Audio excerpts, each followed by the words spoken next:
you so much, Shrey. First of all, I would like to thank the IFS and especially the IFS MP chapter.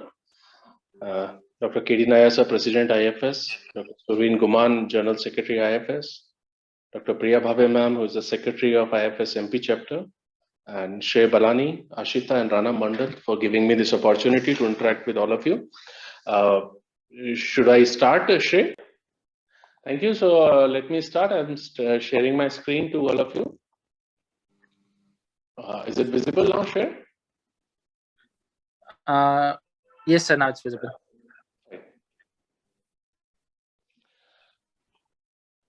So I'm just making it at full screen and reducing the size. So fine. So my today's talk is the basics to advance, and we all know that the basics are the most important thing. So to begin with, there's a disclaimer which I'm using that I hear in my talk. I'm not promoting any brand, and what I'm discussing is probably the science of hysteroscopy and my experiences and its applied aspect. So what is more important for this talk is I'm there to tell you what it is, but I'll be happy to answer why it is. But you need to ask me why it is, why we are doing so in this particular talk. So to begin with, hysteroscopy is definitely it's a part of a minimal access surgery, but to us it is beyond minimal access surgery. It's almost a vaginal or natural orifices surgery where no scar is given to the patient. The common challenges which anybody can face during their learning curve is loss of depth of perception, because till now we are not having 3D system in the hysteroscopy. What we are dealing is most of the time is 2-dimension system, and one is like a one-man show. Yes, there is a very limited space to work, coaxial alignment. The gadgets are very delicate. See, we'll be talking about 2.9 mm telescope. It's a very delicate one. A loss of peripheral vision. Ergonomically, yes, because it's not a very long-lasting procedure, but sometimes it creates problem in. Hello. Hello. Can you please just mute other participants?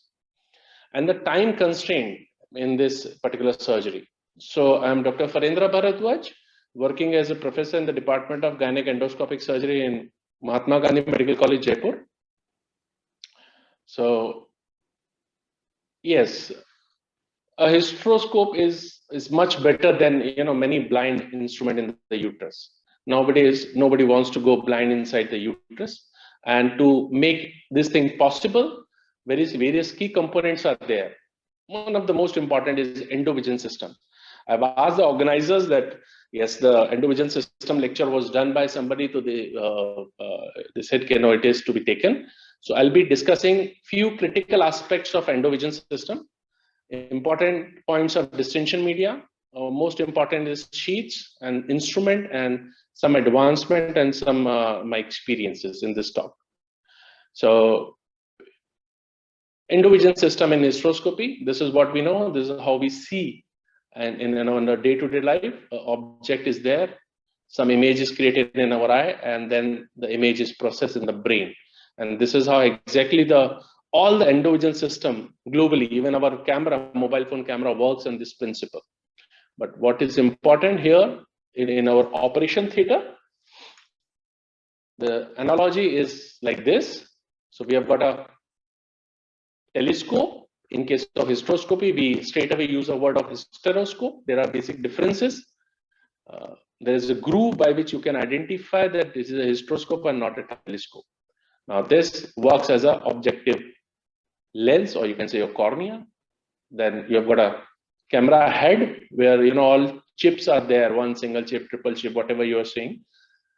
So that works as the retina. Then there's some processing is done where the light images is converted into electrical signals, and then it goes to the console, CPU, where the processing is done like the brain, and then the image is projected on the monitor. Now, what is more important that is light source. See, you and me see only in the presence of light. If there is darkness, we won't be able to see anything. So light source and the light cable, it works like a sun, and you can say this is like an environment. In this analogy, we will be proceeding.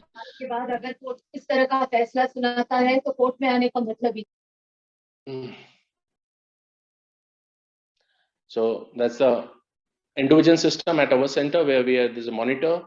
Yes, there's a recording system, CPU, pump, and this is how the other system should have in the OT. You should have a ultrasound machine as well. Yes, we have another extra arm by which we facilitate the vaginal surgeon or the vaginal end person in laparoscopic surgery, and in hysteroscopic surgery, both the camera system works. Endovision system is in hysteroscope is like Arjuna. You need to target your with your arms and see directly or indirectly, and then do the surgery. But in laparoscopy, somebody else is guiding you by holding the camera. It's like Sanjay and Dashrath. You can understand the analogy very well. This is telling you, something is there or something is not. So it's like a one-man show in hysteroscopy. And if you want to become like Arjuna, you need to understand everything. It's optics, instrument, equipment, pressure system, complications, and then only you should proceed into the surgical aspect of this hysteroscopy. To begin with, common things are light source, light cable. I've already given you the analogy. Yes, some points I'm touching that this is most of the people are having some light source where the light is getting emitted. All of them have a bulb or lamp inside where the light is getting emitted. There's a fan which will reduce the temperature of light, because light is carrying somewhere around 95 to 98% of heat and 3 to 5% of the photons of light. And then there is a condensing lens which will give you a better vision. Various types of lights are available. Most of the time we use a xenon or the LED. Xenon is more the color temperature is more like a sun, and yes, LED is a cold light source. It's a cheaper version. Now, next thing is light cable. What is important to understand that it works on a principle of total internal reflection. In a simpler way, light comes through the cable, completely transmitted, and comes out from the external port. There are various ways by which we can take care. We should avoid the bending, keep a loop of more than 15 to 20 centimeter to avoid the breakage of fiber optic cables. If anybody has doubt or want to go into the details, they can put a question in the chat box. I can, take you in the details of each and every aspect. Next important thing is telescopes. Telescope is camera glass rod system. In case of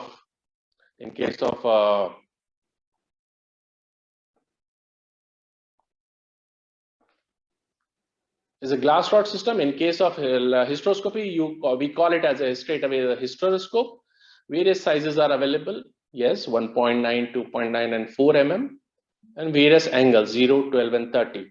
What is important to understand that the focal length of all these telescopes depending upon almost their length. In laparoscopy, 10 mm telescope, the focal length is around 6 to 8 centimeter. In hysteroscopy, 4 mm telescope, focal length is around 3 to 4 centimeter. 3 mm telescope, focal length is somewhere around 2 to 3 centimeter. And likewise, angles, yes, we'll be discussing in details, but most of the time in hysteroscopy, we go with the 30-degree angle. Rigid and the flexible one, yes, office hysteroscopes or fiber optic hysteroscopes are available with certain brands where fiber optic cables are giving you the vision, and they are flexible one. Of course, the gastroscopic surgeon use more flexible bronchoscopy and the gastroscopy people. Brightness is definitely the issue when the sizes of the scope is reduces, and the 30-degree provides you ability to look around the angle. On an average, the length is of all the hysteroscope is 30 centimeter, and the sizes. So in 0 degree, you'll give a bang on view, while when you are using 30 degree, you'll get an angled view. Now, what is the importance of this angled view? You can ask. Of course, in laparoscopy in 30 degree, some people feel advantage because you can go into the difficult corners of the abdomen. Same way in the hysteroscopy, you can go into the difficult corners of the cavity which are there inside. And what is most important is is this. See, when you are using 0 degree and to go into the nearer to the angle, you will cause more trauma and movement at the level of internal os. While when you are using 30 degree, you can, by just moving the light cables, definitely you can look at around the angle easily. And that's one of the most important reason of using 30 degree telescope, difficult angles and lesser movement at the cervix, which is important in, like, if you will see the fulcrum movements and various other aspects of ergonomics. In 30 degree, in 0 degree, the light cable doesn't have any significance, but in 30 degree, definitely the light cables work as an indicator or has a significance. In other words, in a simpler way, if the light cable is up, you are looking down. If the light cable is down, you are looking up. There's nothing like it's not a rocket science. If you'll go into the details of all the telescope has an optical fiber which are passing near to the tip of this edge, and then they emit light like this, and the emitted light come back in the same way and gives you the image. Because of these advantages of 30 degree, which we are getting now, of course it has some disadvantages. What disadvantages I'm talking about is at the time of entry into the cervical canal. Yes, if you're using a 0 degree, then you can go bang into the cervical canal, or you can easily negotiate. Most of the fiber optics or in office cables are 0 degree, but when we are using 30 degree, that means if you are seeing the cervical canal, your vision is like this, then, but actually you're entering the cervical canal like this. So if you're using 30 degree, if you're finding the cervical canal bang in the center or dark spot bang in the center, is not a good entry, So to go smoothly into the cervical canal, see, this is very important when I'll be discussing later on the cervix and hysteroscopy. To go bang in, to go straight and smooth into the cervix, you will be seeing some edge of the cervix, and so the placement of internal os or the dark spot is somewhere around closer to some of the edge, and most of the time it is the light cable, or there's a notch which is given in most of the telescope. So you keep your dark spot near to that notch, and this is how you can facilitate your entry. I'll be discussing entry technique later on, but here I've taken this point just because I'm going with the 30 degree and advantages and disadvantages. I hope, am I clear? I should be clear in this at this point, because this is very important for a beginner to understand a smooth entry into the cervical canal. If any doubt, you can anytime at a point, you can just stop me, because I'll be happy to explain all of you. So this is what I've just now explained, that if you want to have a smoother entry into the cervical canal, you should be looking the dark spot like this. And if you want to, if you are seeing the dark spot bang in the center, it's not an appropriate way to enter. So here I'm showing you, this is what I've discussed about 30 degree. One sec. Yeah, this is what I've discussed about. There's a model on which I'm just showing the movement of 30 degree. With 30 degree, when you're using with the resectoscope, you can see this white margin or certain area of resectoscope in the field, plus the field of area which you are covering is not that much. But when you're using, this is a 30 degree 2.9 mm I'm showing you. I hope the video is playing nicely on the transmission. Yes, sir. Video is playing fine, sir. Thank you, Shrey. So next is this is the 12 degree. So when you're using a 12 degree, you can see this is a 12 degree telescope, 2.9 mm we have. This is what I'm showing you. This has got some advantages in resectoscopic procedure, not otherwise. So the white line which you are seeing with the 30 degree is not visible, and up to a certain extent you can see the loop which is coming and going nicely. So, but I'm not asking you to the person to purchase 12 degree for the procedure. If you have a bulk, you can think about and consider all these things. This is how the telescope should be kept. For us, it is the most precious thing. Very, very. It's like a jewelry for a hysteroscopic surgeon, and we always keep them in a housing, and we always carry them whenever we are carrying in a proper case or proper the transportation areas, the things whichever is available. But you should not keep your hysteroscope naked. That's the key line. You should not keep your naked. Now, next thing is in the optics, we have discussed the telescopes, 0 degree, 12 degree, and 30 degree. And we have discussed the light cable and the light source. Now we are coming to the camera head. A few points about the camera head and the CPU. Head is working like your retina. It will be capturing the image and converting the optical impulse into the electrical impulse. Then this wire works like an optic nerve, and then this nerve is taking to your signals to your brain or in the endovision system to the CPU. Yes, I've already shown you in the disclaimer that I'm not promoting any brand, but this is what we have in our center. So this is a coupler where the telescope is getting attached. This is a focusing ring for the fine tuning, and this is a optical zoom by which you can do a zoom out and zoom in, and certain key functions are there which varies from brand to brand. Type of cameras depending upon the camera head, single chip, 3 chip, and HD and 3D. Not going into the much detail, but yes, I'm telling you that nowadays whatever the cameras are available, all are high definition cameras. What is high definition? Is something which is giving you a picture of quality of more than 2 megapixels. The way we have a society is same way the the optical people have their own society where they have given a clear definition of high HD and ultra HD or 4K or HD ready, whatever it is. This is how the people are selling the mobiles and camera devices globally. But for a medical person, yes, this is 3 chip where the light is coming divided into 3 component, and each chip taking the light signals and converting them into optical signal. The ultimate output is more than 2 megapixel. But yes, 4Ks are available, which are giving you 4 times of your standard HD 4 times of your standard HD resolution, which goes somewhere around 8 megapixel. I've shown the certain calculations, but we all know nowadays, understand what does the meaning of clarity and the resolution, every one of us.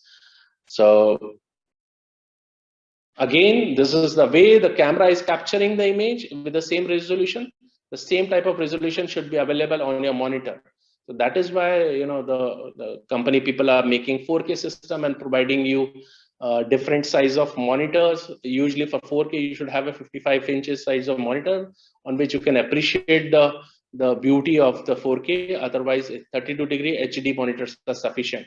For hysteroscopy, minimum requirement is HD. Not for hysteroscopy, for any endoscopic procedure. This is what I can say. Not going into the science of all these monitors and the capturing devices and their projections. Now, what is important is another is a recording system. All of you should have a recording system in your armamentarium or in your OT, so that you can record your surgery. It's a wonderful tool to learn your surgeries. You can learn from your mistakes. You can learn from your certain act or which you have done during the surgery. It's very important. So recording system is must to have in your operation theater. Next thing comes white balance. Why do we do white balance? Because in day-to-day life, we are looking to each other in the sunlight, or which is a white light, and that is why the white balancing is required. But the critical points, you should warm up the light source. It's not like that immediately you have to just switch on the light source and you're doing the white balance. Fill the monitor with the complete white surface. There should not be anything else other than the white thing. And then you can press and do the settings of white balancing. Certain points about the best buy, because all of us are beginner, but yes, whenever you are buying, you should not just buy like this. You should take the demo, and each and every installation, you should have certain, the contact number of the person so that they can help you in your troubleshooting time whenever you are having certain difficulties, and many other things that which will help you in your negotiating whenever you are buying certain endovision system. Next comes to the trolley or instrument or equipments of hysteroscopy. So this is how the average hysteroscopy you should have, or having some dilators. If you're using dilators nowadays, we are not using dilators and light cable, but you should arrange all your instrument beforehand before planning the hysteroscopic surgery. Telescope we have discussed. Now we are moving towards the sheath. What is sheath? Very important, equipment in our hysteroscopic trolley. Sheath is almost like a trocar. The importance of trocar is it will facilitate your telescope in the abdomen. Same way the sheath will facilitate your delicate telescope into the uterine cavity. TrueCar will give you a port where you can use an insufflator or a CO2 where you can create the pneumoperitoneum. A sheath will give you an inflow channel where you can push the water and create the distension. TrueCar, the other port has another, if you're using a laparoscopic surgery, you have another port on which, whenever you are using a monopolar or bipolar or excessive smoke is there, then you can just wash out that smoke by using the other port. Same way, sheath has an outflow channel. So this is the analogy by which, I can explain you and I can make you understand what is the meaning of sheath and how the sheaths are taking the water in and the outflow channel is taking the water out. And this is how the uterine cavity is maintained by having a good distension. Shrey, the maximum participants, because I'm getting a message that I'm not able to join the meeting. Do we have a limit of 100 participants? No, sir, we don't have. No, we have a limit apparently. I'm sharing a link on which they can go and watch it live on Facebook. Around 60 people have joined on Facebook also. Thank you, ma'am. Thank you so much. I have posted that link. I'm forwarding that link also on the chat box and to you also, Dr. Farendra. Madam, I won't each of you share because now, but I'm so sorry. Shrey, if you can forward that link to whoever is asking you and all of us who are listening. Yes, ma'am, I'll forward it. Yeah. Otherwise, we can share the recordings as well to the. Yeah, recording I'll share, but I'll also share it right now. Thank you. Please continue. I'm so sorry for this. No problem, ma'am. Thank you. Yeah. So this is, this is a very important part to understand about the sheath, that you should have a good inflow. Inflow should be connected at a proper site where the inflow is mentioned and the outflow like this. So inner sheath, now you can understand, has got a distension media. Is inner sheath will allow the distension media and the instrument channel, which are most of the time, because I'm not talking about the history of hysteroscopy, the various sheaths, the ups and down in the science of hysteroscopy, since this is a shorter time which is given, which we are having. So straight away the sheaths are having inner sheath allow the distension media to enter into the cavity, as well as allow the instrument channel, because nowadays we don't talk about the only diagnostic hysteroscopy. Whenever we are entering inside the cavity, we have certain intention to do some something to the patient or to the uterine cavities. So most of the sheaths are having operating channel inbuilt. Outer sheath is definitely important part which will help you in irrigating and taking the fluid out. The newer sheaths, which are oblique one, which are transverse one, they have various mechanism to flush the water. There is a groove in the side, the fluid is irrigating through the cervical canal, through the fallopian tubes or various, but you should always have an outer sheath whenever you're proceeding in the cavity with the operating intention. So it's a simpler way to understand that the inflow is coming from the inner sheath and the outflow is going through the fenestrated outer sheath. This diagram is showing this is how the water jet is coming from the inner sheath, touching the uterine wall, and the water is going all around, and then it is coming out through the holes of the outer sheath. Various, everything is very nicely designed in all the sheath. If we go into the details of each and every sheath, it takes minimum 10-15 minutes or half an hour. So just moving. In this sheath, we have got an outer one. This is the inner sheath, which has got a telescopic channel and the inflow channel. So the telescopic channel, the inflow channel, and the operating channel are there in the inner sheath. This is a wall which we are using to prevent the outflow of the water through the operating channel whenever we are using the operating channel. If you are not using any operating channel, you can just keep it closed. And this is the outflow sheath, which is nothing for irrigation. And in my next video, I'll be just showing you the same thing, because each and every person need to, the nursing staff should not be giving you the assembly. We need to understand how the assemblies, we need to, we should be very familiar, because all these instruments are very delicate. So, are you getting the voice, Shrey, of the video? So the voice is not very clear. The video is clear. Video is clear. So fine. I'll just. Fine. So I can say, so you can just watch the video. That's the same thing. Whatever I'm speaking, I've made certain videos. I can share you later on as well. So next, this is the same description of the instrument. Now this is assembly which I've detached, inner sheath, outer one has outflow. There's no rocket science that the port which is closer to the surgeon is having inflow, the port which is outer to the away from the surgeon is having outflow. It's very simple that the inner sheath is having inflow and outer sheath is having outflow. The meaning of having outer sheath is to get the outflow channel. It's not rocket science which everybody has to mug it up that something which is closer will be having an inflow in a mechanical operating sheath. So these are the old sheath, newer sheath, which Professor Stefan Bitoki has devised and famous with his name, oblique one, and this is a rounded one.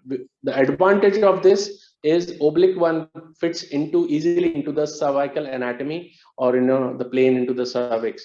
The diameter, most of the time it's available in 2.9 mm telescope with the telescope, and the maximum diameter is 5 mm with the outer sheath, and the transverse diameter is somewhere around 3 mm, not more than that. And you can understand in this diagram that when you are using this oblique sheath, it can facilitate your entry into the cervical canal, because cervical canal is almost like elliptical structure. When you're using a circular one, ergonomically it is it's a spacious thing, and then of course it can cause some sort of a pain when you're using certain sheaths in your OPD procedures, which nowadays is a very famous entity. That's the overall assembly till now. Whatever I've discussed, I'm just showing you in this video, Shrey. You can just see.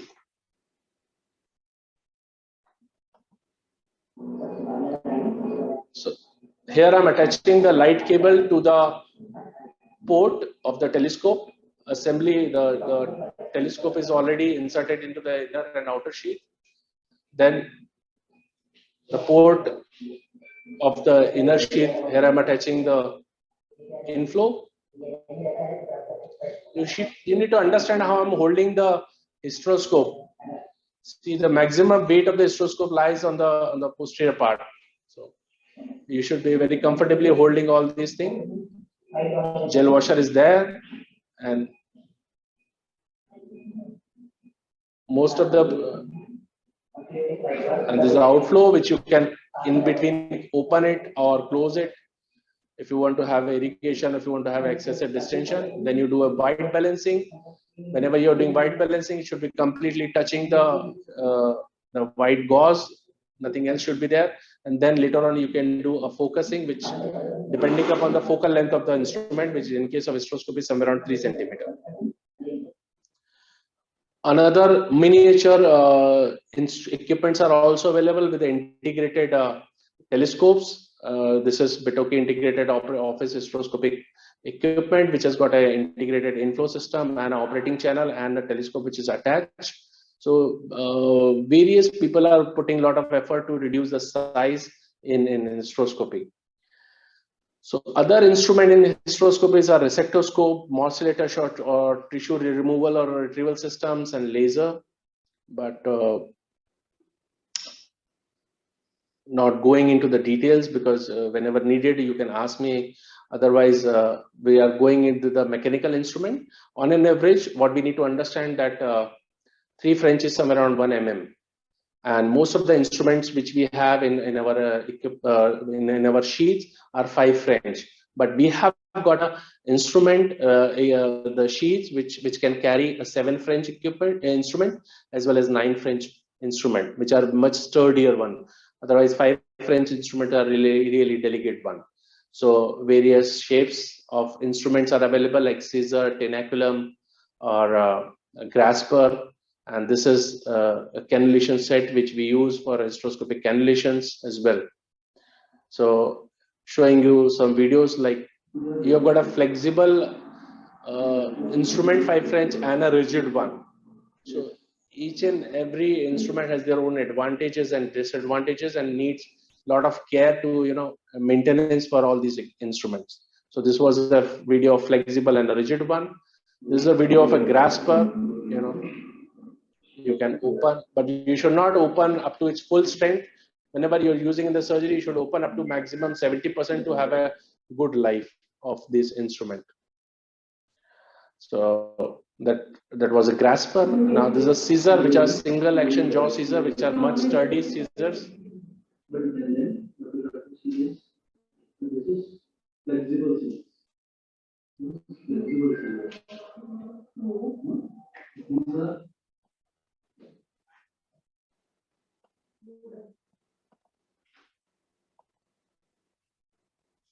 So this was a scissor.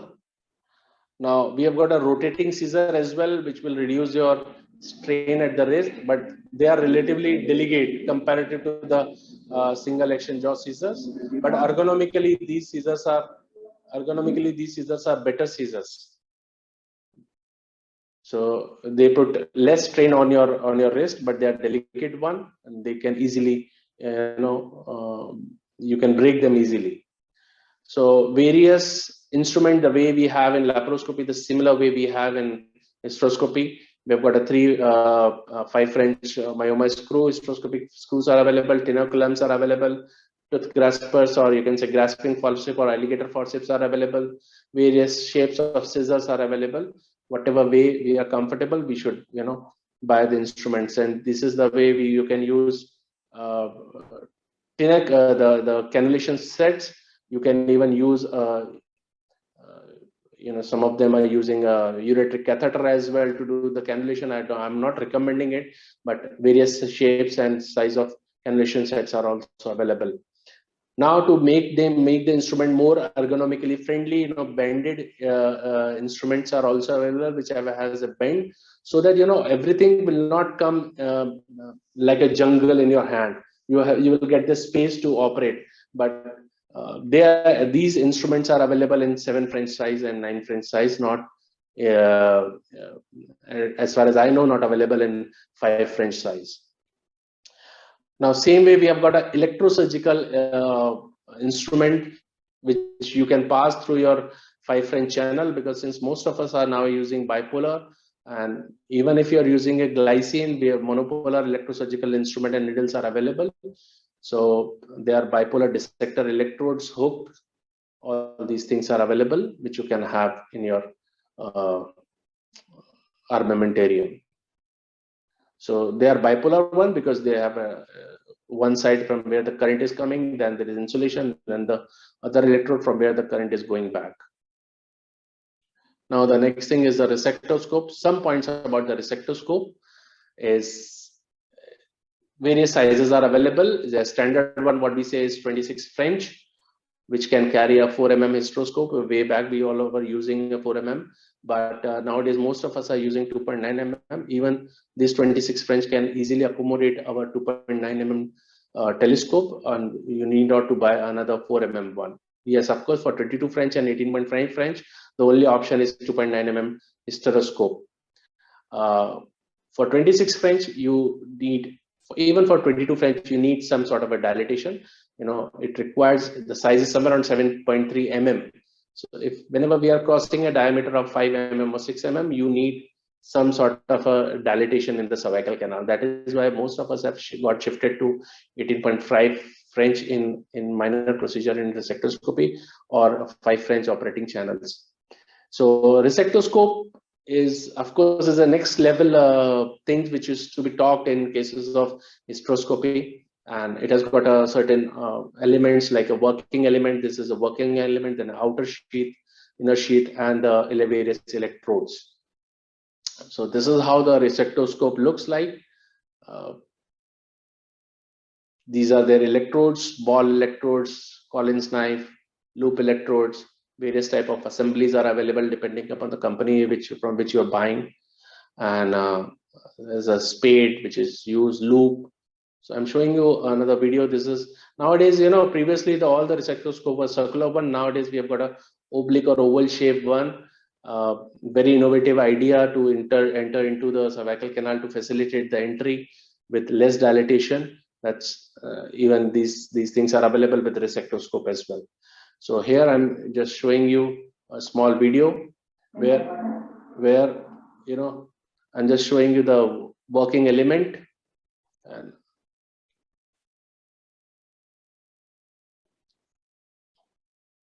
so depending upon the company you're using nowadays, hybrid bipolar equipments are also available. Dedicated bipolar resectoscope are available. Bipolar one have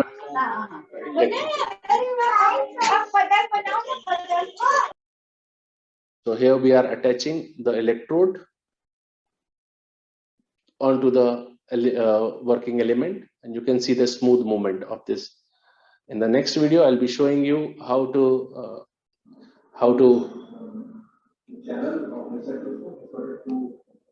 choose one is inner and outer. Inner world of as a inflow channel, the outer world of the outflow channel. So you both inflow and outflow direct from the outer sheet. It all depends on this start question, this instrument. This slot comes near to the proximal, and this comes near to the proximal. So when you go attach this one, and lock it. The inflow works like this, and the outflow works like this. So this is how the resectoscopy works. There's not a dedicated the in the resectoscope there's nothing like that. Your inner sheath will have an inflow and the outer sheath will have an outflow. So there's markings which are given where you can attach the inflow or where you can attach the outflow. But this is true for resectoscope, because here the working element doesn't have any channel. And yes, in the video I've shown you how the science of resectoscopy work. So moving to this I've shown. Tissue retrieval system, which I'm not using practically because I do not have it in my center. But yes, MyoSure or IBS Bugatti shaver or True Clear, various things are available where you don't have to use electrosurgery, where the mechanical eating or cutting effect or rotation effect of the machine and the equipment is taking the tissue, very helpful in cases of polyps, RPOCs, certain endometrial pathologies, and up to a certain extent in type 0 myomas, and up to experts can do up to various other things. So this is how the shaver, or you can say the morcellators, hysteroscopic morcellator look like. This is how we carry our instrument. We really put them into a foam, or whenever we are traveling, so that it doesn't get easily damaged. Of course, sterilization is extremely important. So nowadays it's advisable to carry your instrument after doing ETU, or clean them properly. But whenever you are done with the procedures, so never keep your scope naked. This is what I've already discussed. This is an important point which I've kept in this slide in the sterilization, from the sterilization point of view. Always dismantle your instrument of hysteroscopy as soon as you're done with your work or done with the surgery, because they are small lumen in equipments and long channel equipments. Never hold with them with the cheetle forceps, as it's a routine practice in the many operation theater. They give you the equipments with the holding, after holding the cheetle forceps, which can bend your instrument, and your instrument can be damaged. Cleaning in the running water immediately after the surgery, and then enzymatic derangement, enzymatic detergents, drying of the instrument is extremely important. And then you can do the lubrication, especially with the scissors and the grasper, to increase their shelf life. And you can use various other sterilization technique. Yes, it's a big chapter, but I'm showing you the drying of this instrument in hysteroscopy is extremely important, because if there is any moisture, if there is any blood particle, if there is any moisture or blood particle, it will definitely affect your sterilization process. So after doing surgery, dismantle them, wash them thoroughly with a jet of water, and then dry them. Most of the time we do it. Now we have got a trained staff, and whenever we are traveling or doing freelancing surgeries, that time we do on our own. We have got a portable air dryers are also available in the market. So next thing is ergonomics of the patient or positioning. In position, the patient should be in the supine position and in a lithotomy position, because if it in a modified lithotomy, it will affect your movements of a hand whenever you are operating. There should not be head low to the patient whenever we are doing hysteroscopic surgery. The ideal position is this. You can give them a 90-degree angle, but avoid giving excessive flexion and excessive rotation, which can affect the neuronal elements, and especially the common peroneal and the sciatic nerve.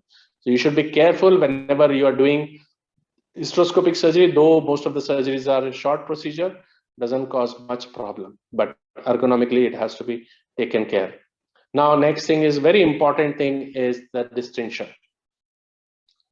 All of us are always worried about, and this question we get most of the time, that how much fluid we are using, how much fluid loss we are having, how much fluid is going into the circulation. A long debate is going. What is the ideal pressure? What is the many things. No, we cannot give you in the board or in the lecture that this is how the standard things work. The simple word is adequate pressure, adequate distension, minimum possible pressure you should work, because it's always a dynamic pressure. In every fraction of second, you're losing the pressure. And the only way to maintain the pressure is pushing the fluid inside the uterine cavity. So whenever we are pushing the fluid, we need to control the fluid, how much we are pushing, how much vision we are getting, and how much fluid we are getting into the vasculature. But there are certain important things by which you can keep your surgery or make your surgery safe. So of course, adequate pressure, if you'll have a very low pressure, you'll have a poor vision. High pressure will definitely increase the fluid deficit, and optimal intrauterine pressure is the word. So yes, constant irrigation is the key to maintain the area clean, and the blood particles should not hamper your vision. These are certain statistics. Separation of uterine wall occur at 25 to 30 millimeter of mercury. Intravasation start at 55 mm of Hg. Diagnostic procedures are done 65 to 70 mm of Hg, and operative hysteroscopies are done at 100 to 120 mm of Hg. I hope most of the operating hysteroscopic surgeons are there. It is very difficult to measure the exact intrauterine pressure. We all work with certain preset pressure, and many times we may modulate our pressure depending upon the situation and circumstances. Like the way we are having a big cavity, the pressure settings and the flow settings are different. If we are having a small cavity, then the settings are different. Adenomatic uterus needs more pressure, or this is how the pressure things goes.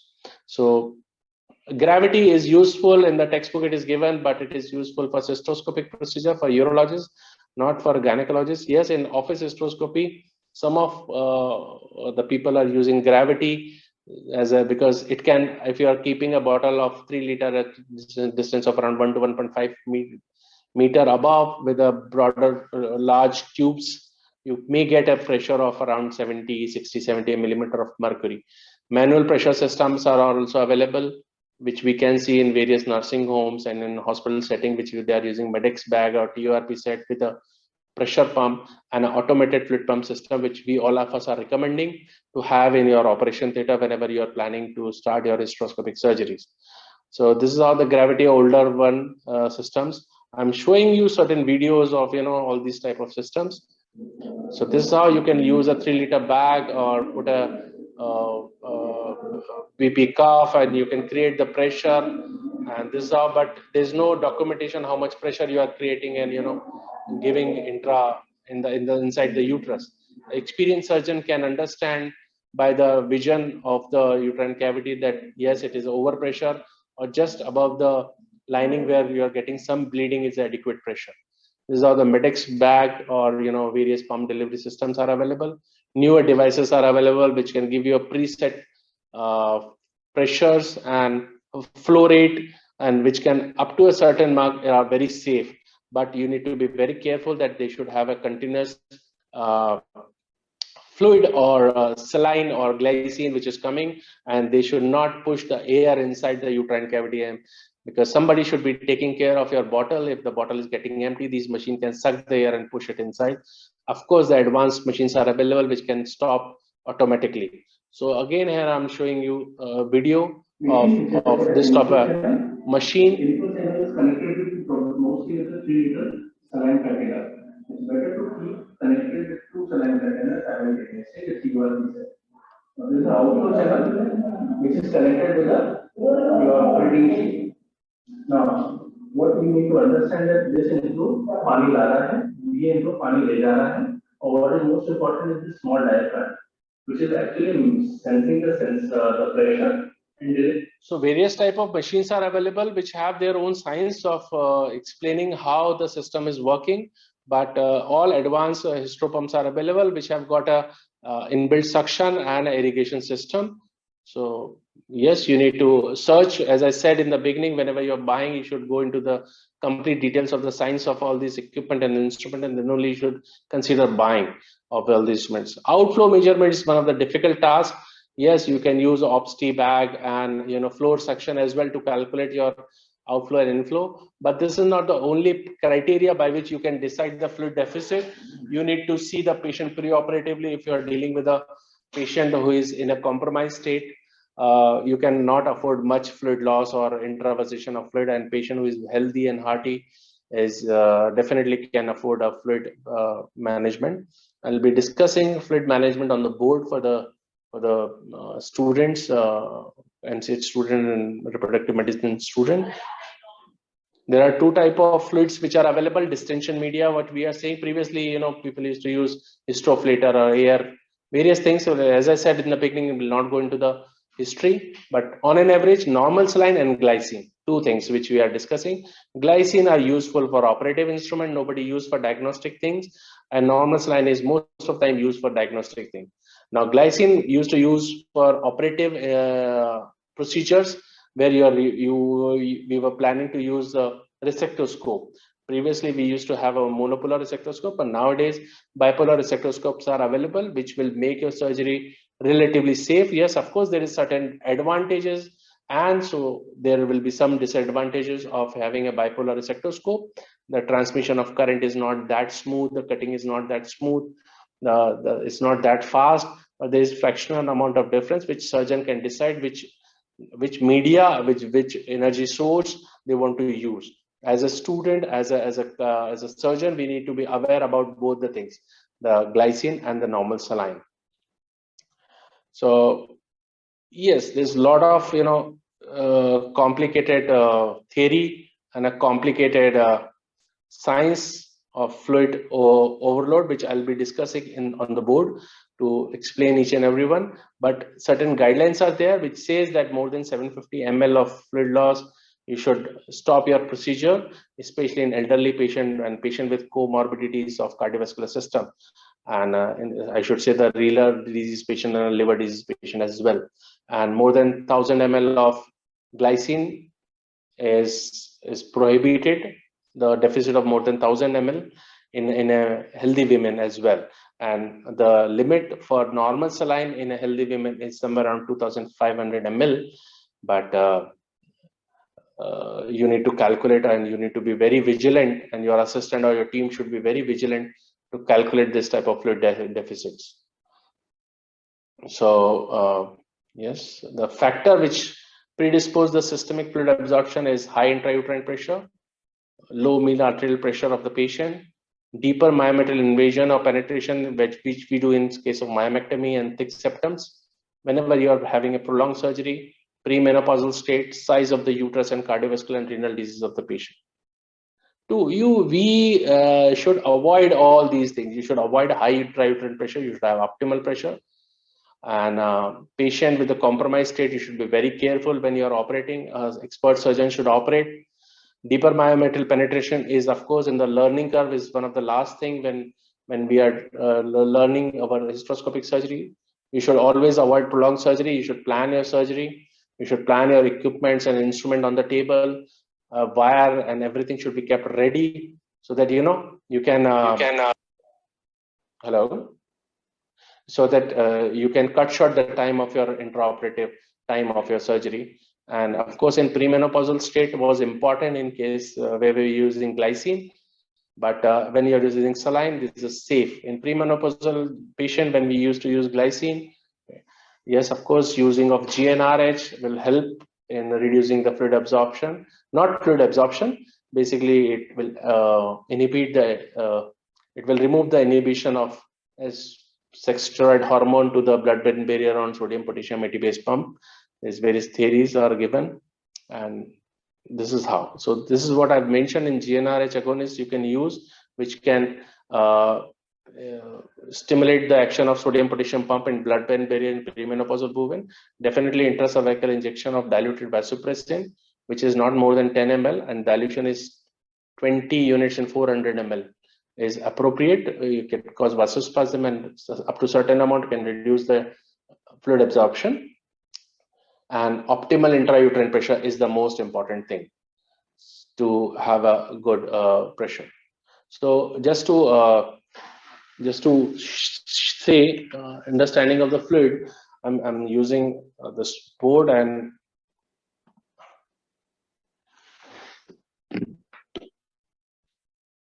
see the fluids are divided into two parts. One is normal saline and another is glycine. Various name, hypotonic, isotonic. I'm using the practical words that glycine 1.5 and saline. Saline will give you, whenever you are having a fluid overload, saline will give you signs and symptoms of fluid overload. What are these signs?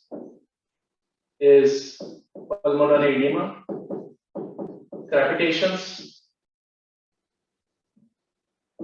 third space loss. You can see a fluid which is getting collected.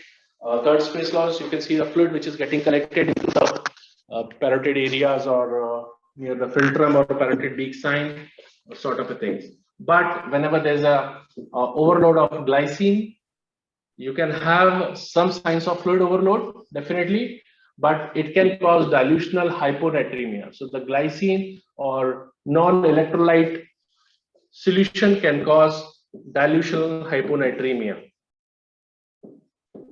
So the pathologies which are related with hyponatremia are common with whenever we are using isotonic saline. So this is how, whenever you are planning to operate the patient with the glycine, you should have a pre-op electrolytes. Of course, for each and every procedure, you should have a pre-op electrolytes.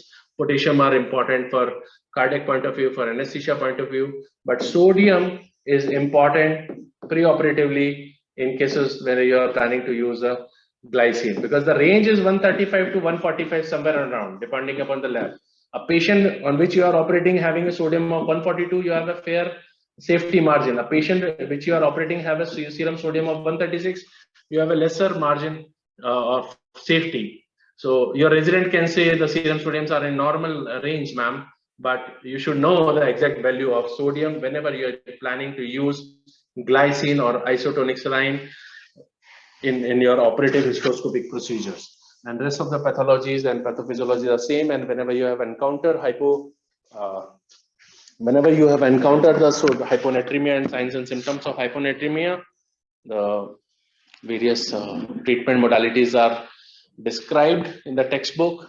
You can use Lasix to flush the fluid and keep every pre-procedure and post-procedure, check the serum sodium, keep the patient in observation. And if you have really reduced the fluid pressure, so if serum sodium has gone down, keep the patient in ICU, and sodium replacement and various other mechanism, which itself will take another hour to complete this topic. So again, I'm coming back to my presentation. Hope it's already 8. So I'll take another 15 minutes and then Let's see. So optimum timing of hysteroscopic surgeries. Yes, optimum timing of hysteroscopic surgery is most of the operative procedure. You can plan post menstrual phase and follicular phase.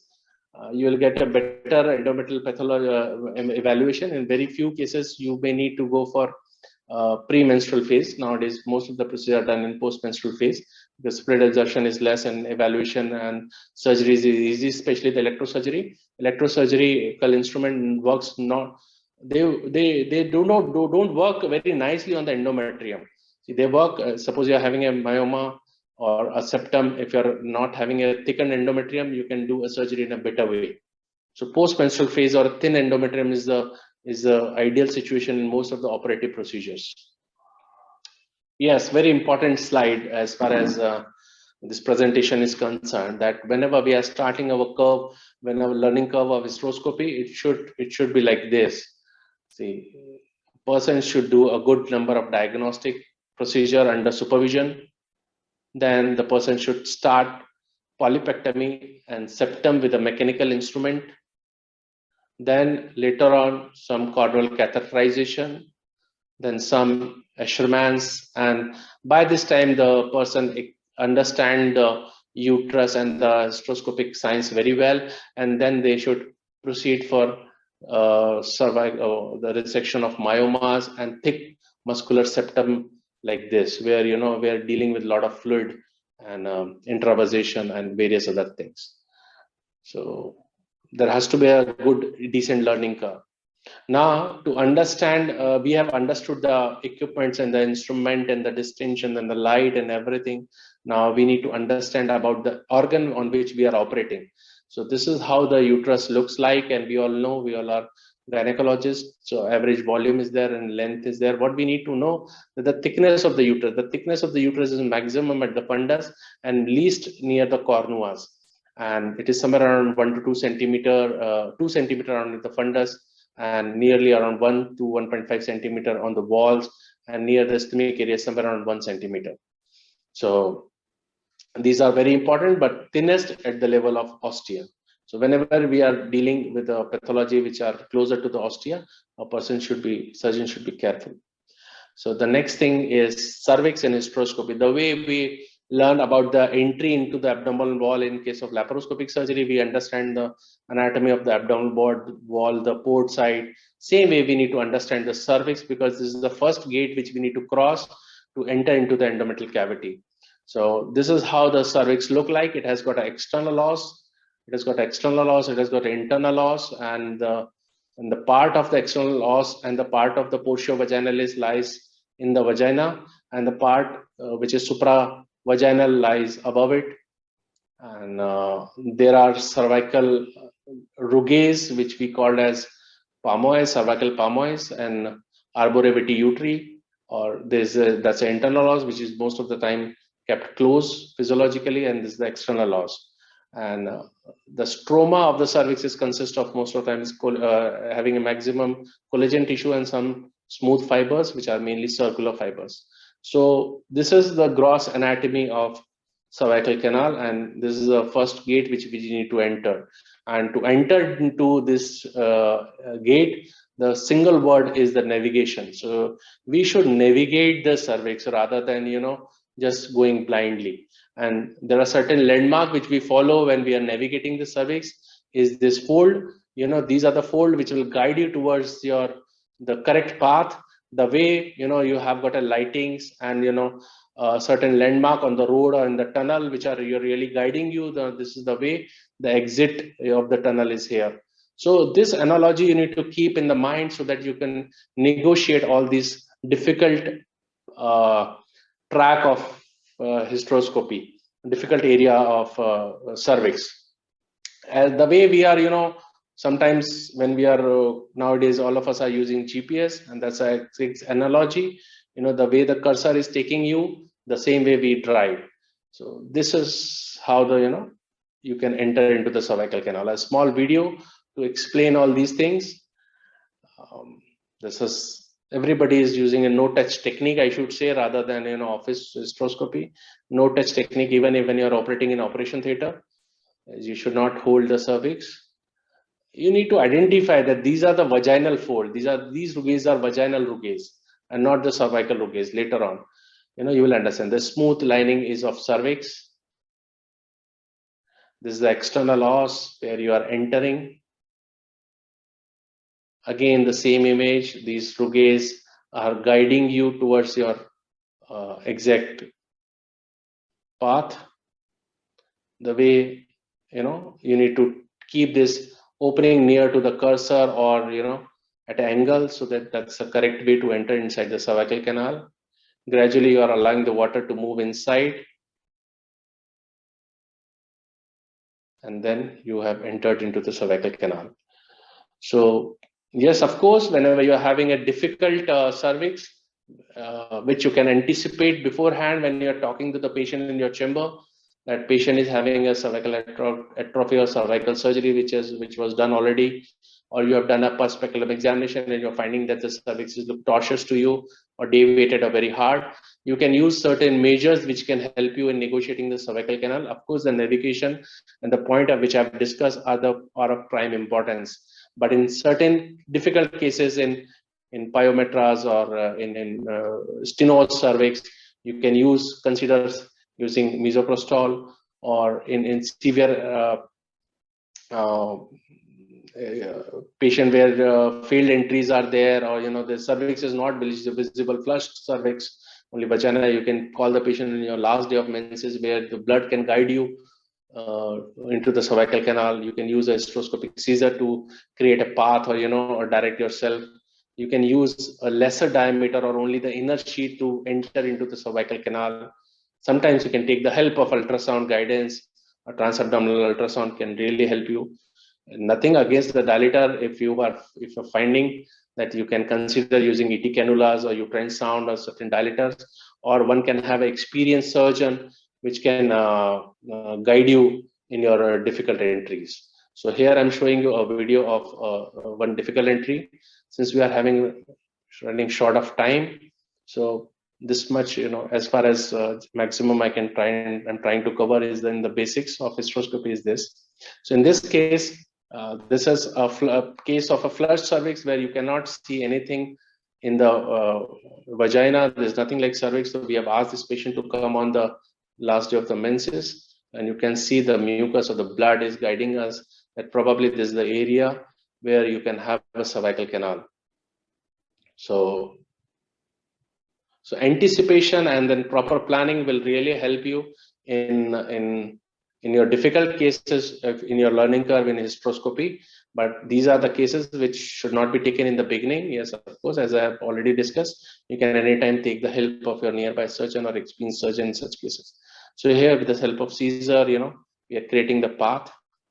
And again, whenever this mucus is coming, we are happy. We know that we are going into the correct path. So a small dilatation is done with the help of Caesar.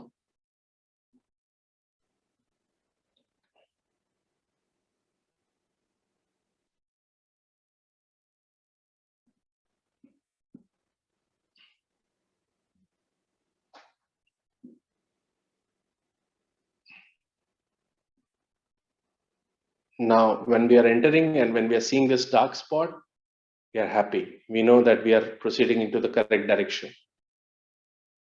And then the gradual negotiation, navigation, following the dark spot, following the cervical rugae will take you towards your destinations. So this is how. Yes, of course, this was a case of some pathology inside. So once you have entered inside the cervical canal and you have negotiated, then you will be looking at the endometrial cavity. Now what we recommend is to do a thorough endometrial evaluation and examination rather than straight away jumping into the pathology. And you should develop some protocol that in this way I will go and examine the endometrial cavity and evaluate the cavity. So first you should go see the fundus, right ostia, right lateral wall, anterior wall, left ostia, and the various way. You can move your light cable in clockwise or anti-clockwise manner. But yes, of course, you have to standardize your procedure so that you will not miss any finding. And this is a a video where, where in the model, when we are teaching the fellows or in the training centers, this is how we guide them. We tell them, take the light source,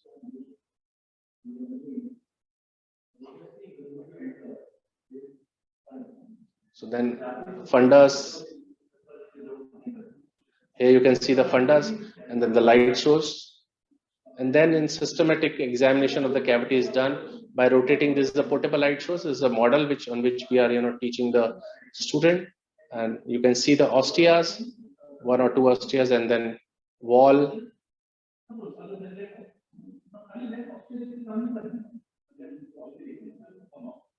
Come out and do the systematic examination. A small video of polypectomy, and it's already 8:10. So now what we are discussing is the various pathologies like polyp, endometrial biopsy, septum. I think the time is less, so let us discuss this polyp. So that's the video of polypectomy, where you have entered in the cavity. So not showing the cervical negotiation, doing a systematic examination of the endometrial cavity, and then some bulge is visible. You can reduce the pressure and see the sinking of the endometrium or the polyp, and you can easily identify. You can use your cold Caesar. So as I said in the beginning, first you should do a small, yes, of course, there's a myoma which will be removing later on, but not a part of this surgery, and not showing here. So you can grab the polyp, push inside the cavity, and then hold it with a scissor, with a grasper, and then stop the inflow and take out this polyp. So the various techniques which probably I request Shrey to discuss in another session, where we can discuss all this operative procedure later on for the